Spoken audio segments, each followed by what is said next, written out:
Hi guys! Magandang hapon! Ito, magluluto tayo ng tinulang mamsa. Ayan, dito tayo nagluluto sa ating organic kitchen. So, ayan. Pinakulo muna natin yung ating tubig para sa ating tinula.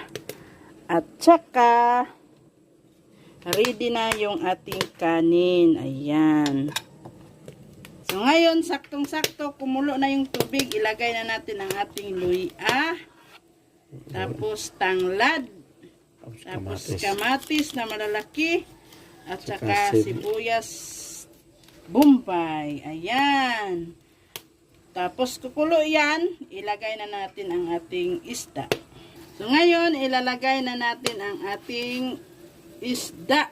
Ayan. Wow. Yan.